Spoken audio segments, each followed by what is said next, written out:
Good morning, everyone. Into this morning's T-10, what we're going to take a look at and I'm going to demo is how to use live captions or live, what they call closed captions or subtitles in when you're presenting a PowerPoint. So the first thing to point out is this feature is only on PowerPoint Online. So you have to be in your Office 365 account, so say on OneDrive. So this feature is not on PowerPoint that you install locally on your computer. So I have a PowerPoint deck just here. So on 3 slides, there's the launching video, there's a title here, and then there's an image. So to get the closed captions to work, where you go is you click on the button here called slideshow. Can everyone see that?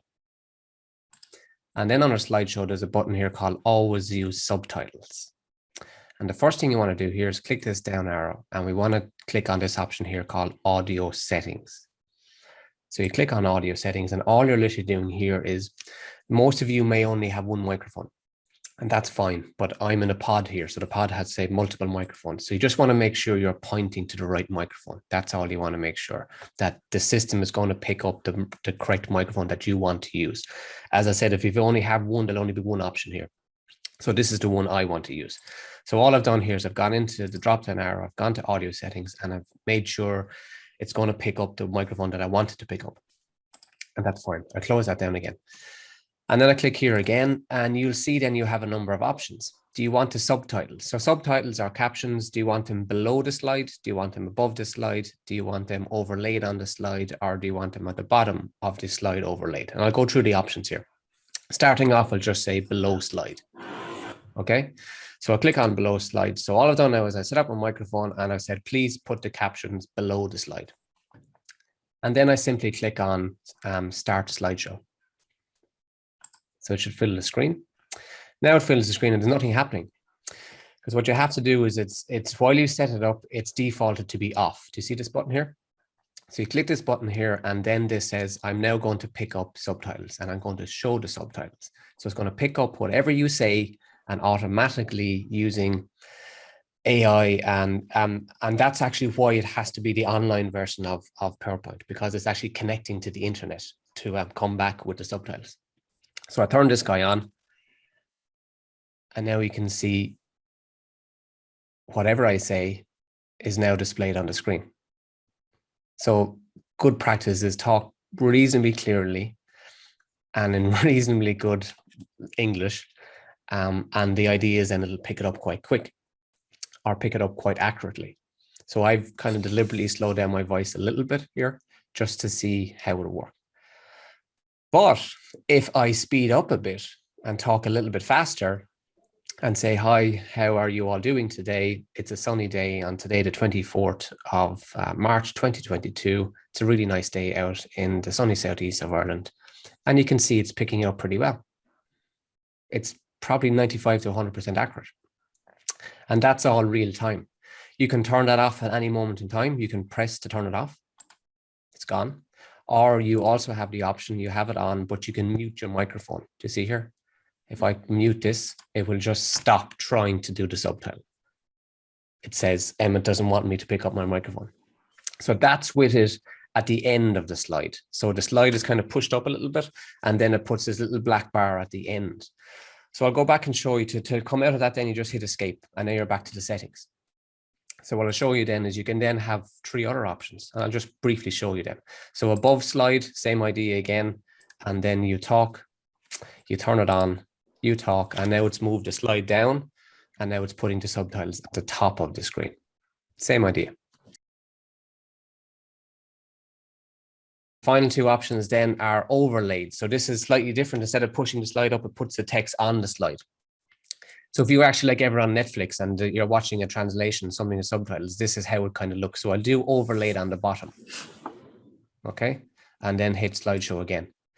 Now it doesn't move up the slide. It just puts the subtitles on the end. Do you see that there? It's putting them on the end of the screen. So this is only a preference. This is completely whatever works for you.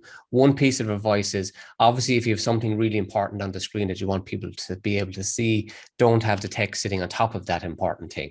But that's a preference. Then you just move the slide up or move the slide down.